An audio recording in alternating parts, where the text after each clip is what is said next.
Hello to all of our lovely listeners. I am your host, Moira Geary, and this is the Positivity Project.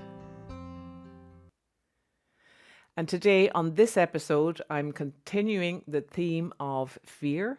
And today's episode is based around one of the biggest situations that probably ended up in my clinic when I was working one-to-one with people, and indeed I come across it a lot in groups where I'm running events, or also with my QTT practitioners, and that is the fear that we feel when it comes to making decisions. And that can be really big life-changing decisions, which would be things like, do I take the redundancy? Do I change my career? Do I leave the relationship? Do I start a relationship? Do I do something in relation to maybe a friend or a colleague? It can be absolutely anything. And also, there can be huge discomfort in small decisions, and some people get very frustrated and irritated around making small decisions. So regardless of the size of the decision, we're going to work on how we can manage ourselves in that. And also, the technique I'm going to show you, people would say, that anybody that I've used it with, they would say that it helped them to make the best decision. Because clients used to say to me, I need to make a decision, and I'm coming to get some advice. Now, I never give advice to clients, but what I do is I help clients to come to the answer for themselves. Because they have the answer, and their answer is much better than any answer I could ever possibly know or think of, because I've never walked in their shoes, and I would need to feel the feelings in my body related to their situation before I would understand whether the decision that they're about to make would be the right one or not. So it's not for me to decide. And it would be the same for you. So in relation to making a decision, you might be thinking, but sure, look, that's fairly straightforward. And I know it can be for some people. But if we start and look at even the process of making a decision, and there is obviously the time before we come to the decision choke point, or the time that the decision is made. And also there is a timeline afterwards. So to utilize all of that, that is something that I would always do in relation to helping somebody to make that decision. And if we think of the piece before the decision is made, that is actually the most uncomfortable part. So I know a lot of you know that I work with clients where we have situations where people run patterns, and they have a lot of emotional, almost like a pressure cooker inside related to past experiences. But in the situation where we're in, and I work with them to release that, but in the situation that we're in now, in making a decision, the last thing you want to do is release that. And I know that probably sounds mean, and it probably sounds like I'm not being a terribly nice person. However, the best emotional state to be in before we make a decision is to be in a state of a little bit of discomfort, or a lot of discomfort, because it's that will push us to make the decision. If we were to take away the discomfort, then there's no urgency in making a decision, which can often really hold people up in life in relation to getting to their potential, or to move towards something that we know that will bring them massive amounts of joy. But if there isn't a bit of discomfort there, then often people will kind of think, oh sure, I'm fine the way I am, or they stay in their comfort zone. So don't be put off with, or think that discomfort around making a decision is a bad thing. It's not. It's actually the thing that fuels the decision. Okay, so we've just talked there now about the time before we make a decision, and that's really important, and the discomfort when it comes to actually making the decision. Before I actually show you, and I'll show it to you visually if you're watching on YouTube, but if you're not and you're listening on the podcast, is absolutely fine. I'll talk you through it in the very same way that you can visualize it anyway. But before we actually go into the process, I just want to remind you, and I know that we covered this I think we touched on it on the last episode, and definitely on the episode before, where I was talking about association and dissociation. So it's really important that we pull in the concept of association when we're doing reducing the fear around and managing the fear around making a decision, and also helping somebody to get into a much more comfortable state so that the decision they make is the best decision. So when we talk about association, what I'll be doing with the technique is getting you to imagine that you're actually in the situation, and there will be two options. Obviously, it will be to make one decision to go in whatever direction that you're trying to make the decision about, and the other one will be going in the direction of either not making the decision, or as in not making the decision on the first leg, or making a completely different decision. So it'll be you either have two options, or you have an option to make this one decision, or to stay the way you are. That in itself is also a decision. So in relation to that, then, when I was saying, just to before we go into that on down the two legs, I just want to remind you about association, where I will be asking you to imagine that you're inside yourself in your body when you're going down both roads. In other words, looking out through your eyes and seeing what you'd see, hearing what you'd hear, and getting a sense of what it would feel like to be in that situation. The reason why I'm doing that is I want to engage your subconscious mind, which doesn't know the difference between reality and imagination. So as far as it's concerned, you will have made the decision. But what also will happen, because the subconscious obviously will react to the scenario it believes it's in, you will have an emotional response in your body. And what will happen is that every cell in your body will react to or respond to the scenario of making that decision. And when it does that, then you will be engaging your intuition, or when I'm talking about intuition, there's three layers, but I'm just going to talk about one today, which is where we pick up information all of our lives through our experiences, and we embed that information and the feeling attached to that at a subconscious level. So we can pull that up. So in other words, if you've been in a situation where you have really trusted somebody, and when you trusted them, there was a little inkling that maybe there's something about this person, but I can't put my finger on it. That usually is our intuition, which is, and where it's getting that information from is where somewhere in the past there was somebody maybe very similar, or had some similar traits, and there was something about that person that might have let you down, or might have done something where you felt that you couldn't trust that person or that type of person again. You mightn't be consciously aware of it, but there's something about this new person, and when they're doing something, you're sort of thinking, yeah, they're a really nice person, but there's something and I can't put my finger on it. Usually, if we go with they're a nice person and I can't put my finger on it, we will find down the road that something will happen and you'll go, I knew it. I just knew there was something, where you're let down, etc. That is you engaging one aspect of your intuition, which is highly intelligent. So when we're using this technique, we're tapping into that a little bit, where I'm getting your subconscious mind to feel and associate into the feelings of making this decision. And you won't necessarily decide whether you would take that redundancy, or change that job, or leave a relationship, or go into a relationship based on logical thinking from the conscious mind, as in the list of pros and cons, which is not bad in itself, but I would not engage that only if I'm making a decision. I would always engage both. So I would engage my subconscious mind and my intuition through doing this technique. And then once I've that done, I don't make the decision straight away. What I would ask you to do is to then engage the pros and cons, and then let everything settle. And it probably will take in or around, what I would say from experience with clients, would be about a week for the decision to land 100%. So we'd always give people that little bit of a bit of time after we do this technique to then have a look and see, okay, everything's settled for a week, and then I will have a time in a week's time, a particular date, and a time where I will have the decision made by, rather than just leaving it open-ended. So that's an important aspect of this technique as well. So to go through it, I'm just going to, if you're on YouTube, I'm going to pull up a visual, and if you're listening on the podcast, you'll be able to follow along anyway. It's absolutely fine. So this is just a hand-drawn little thing with 3 lines, really. So if you're listening on the podcast, what I'm going to ask you to imagine is that you can see a line out in front of you. This is a line of time, and on that line of time there is a circle, and I want you to stop at the circle on the ground. That circle on the ground is where you're going to start in relation to going down one road down to your right, or down a road to your left. So to start with, we're going to go down the road to the right.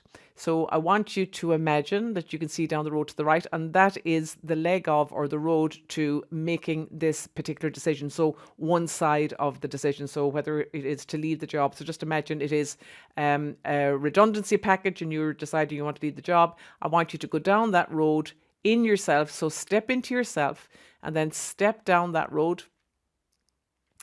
and walk along until you get to the point where you actually make the decision.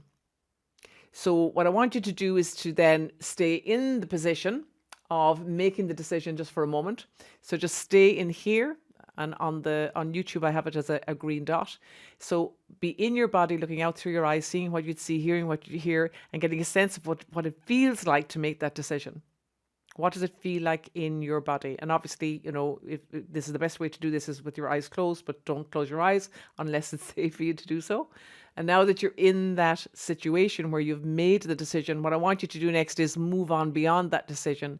So go out maybe a week, 3 weeks, 6 weeks, 9 weeks, a couple of months, and out to a year, out beyond that decision, and get a sense of what does it feel like now that you're beyond that decision? What's happening? Is it okay? Was it the right decision? What's life like? What way are you behaving? Who are you engaging with, etc.? And feel all of that in your body, because your intuition knows. Don't make any decisions. What I want you to do now is come right back to the point where the Y was on the road. So back into that point to before any decision was made. And now I want you to notice that there's another road down to the left. And down that road is that you don't make any decision, or there might be a second scenario here of a decision that you could make. So either or. I want you now standing in your body, in that dot on the road. I want you to step out down the other leg where you could make a very different decision, and that is to do nothing or to decide to go another way, and move out up to the point where you make the decision in your body, looking out through your eyes, seeing what you'd see and hearing what you'd hear, and getting a sense of what that feels like. And then go beyond it, out a week, 2 weeks, 3 weeks, 5 weeks. That's it, a couple of months, way out, and notice out here what's different. What does that feel like in your physical body? Really engage with it and get a real sense of what that feels like in your body.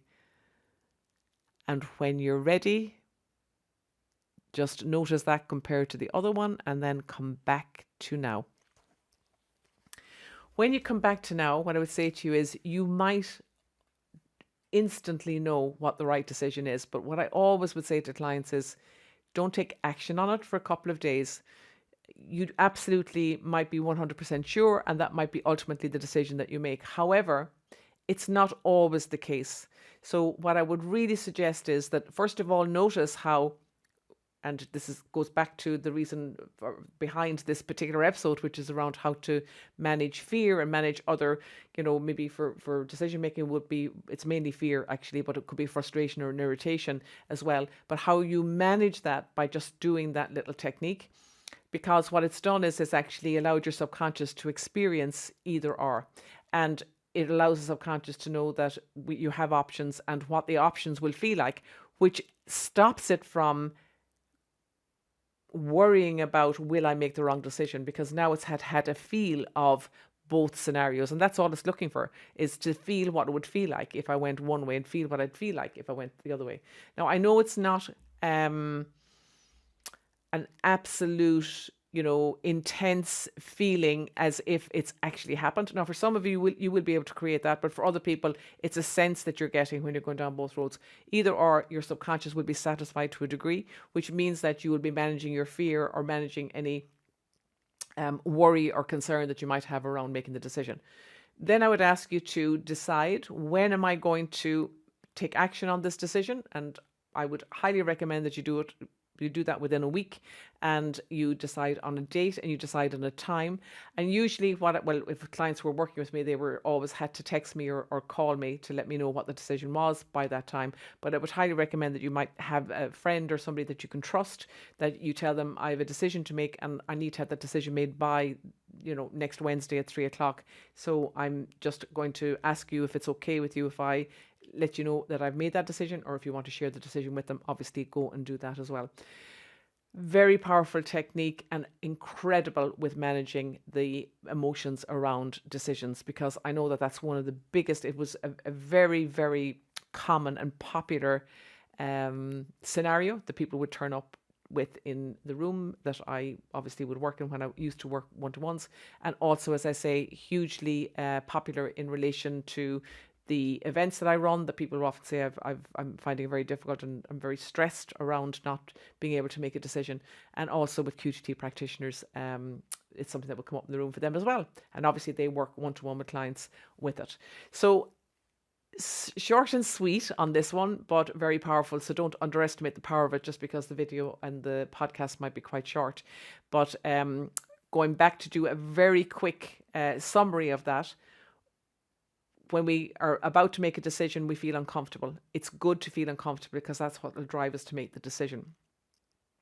What's happening is your subconscious mind is concerned about what will happen or what will it feel like if I go one way or go the other. That's what the discomfort is. And it's the worry of making the wrong decision and the fear of making the wrong decision. The quickest way to overcome it is to see it as a road that you're on, and you're going to come to a point on the road where you can either go one way to make one decision or go the other to make a different decision or to stay the same. When we do it, we are always associated into ourselves. So imagining that we're in our body, we're looking out through our eyes, seeing what we'd see, hearing what we'd hear, getting a sense through all of our senses, visual, auditory, smell, taste and touch. And we're in our body, and then we imagine that we go down one road. So we take the road to the right first. We walk to the point where we've made the decision and we're living the new decision. And then you live out beyond the moment of the decision making, which is not much point in just staying there. It's important that you go beyond it because that'll give you a real sense of whether this is right for you in your life.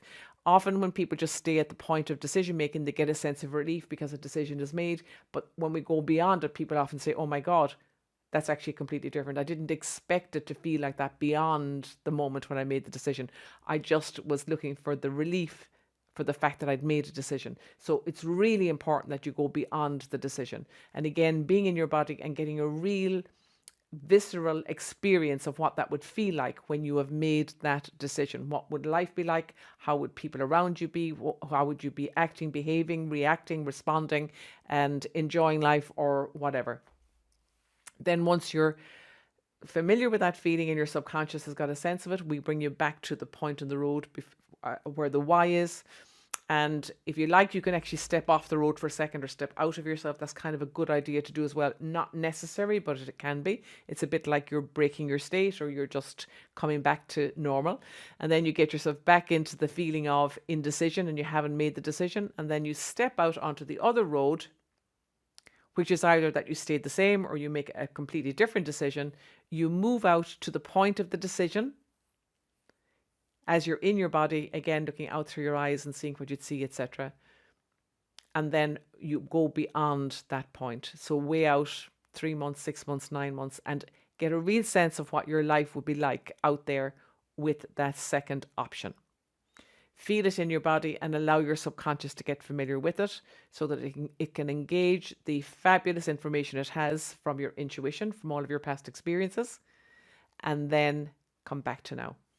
So what I mean by, I know I gave the example about the past experiences and tuning into your intuition around somebody that you might end up not trusting, but also remember that every experience you've ever had in your life, there is almost like a blueprint embedded in our nervous system. So it's really important because the subconscious needs that to be able to have references to make new decisions or to actually solve problems. It can be for anything, but it's a fabulous, almost like, this huge resource that we have that is embedded in all of us. And it really is important. It doesn't come out like a voice or somebody telling you what to do. It's a feeling. It's almost like it's silent, but it's a sense and a knowing. And it's based on your past experiences. Well, the first level of intuition is it's based on your past experiences and what you learned from those. So just be very discerning and tune into that because it's very important. Now, once you've done that, then I would ask you to sit then and you pull out the pros and cons from your conscious mind, your logical mind. So if I go either way, now that I've felt it, logically and consciously, what are the pros and cons in relation to that? And from that, then just let it all settle and give it a week, and then let somebody know that you're going to let them know within a week that you've made a decision. And then once you've that done, actually contact the person and tell them what your decision is. All of that will massively reduce any fear you have around decisions and decision making. But not only that, it'll also help you to make really, really, really good decisions and to make them quickly. So that's it for this episode. If you've just popped in this one and you haven't heard others, I've done the last 2 previous episodes were also on techniques and tools to help you manage fear. and to help you manage the intensity of it. And they're little tools you can have in your back pocket if you need them in difficult situations. And also just the reminder that if you're listening on any of the Spotify or Google or Apple channels or wherever you get your podcast, please follow the channel and please leave a rating if you've enjoyed this. And also remember, the 7-Day Positivity Project is available for free for everybody, tools and techniques that absolutely are amazing, and I guarantee you will feel a lot better if you implement them, guaranteed. And I know that because 11,000 people have already done it, and the percentage of the impact, the positive impact, has been phenomenal. So please absolutely feel free to access that. As I always say, no soldier left behind, and it's important that people have access to free information that will make a change. And obviously, if you're watching on YouTube, a little subscribe would be lovely. And that's it for this episode, and I'm looking forward to speaking to you on the next one.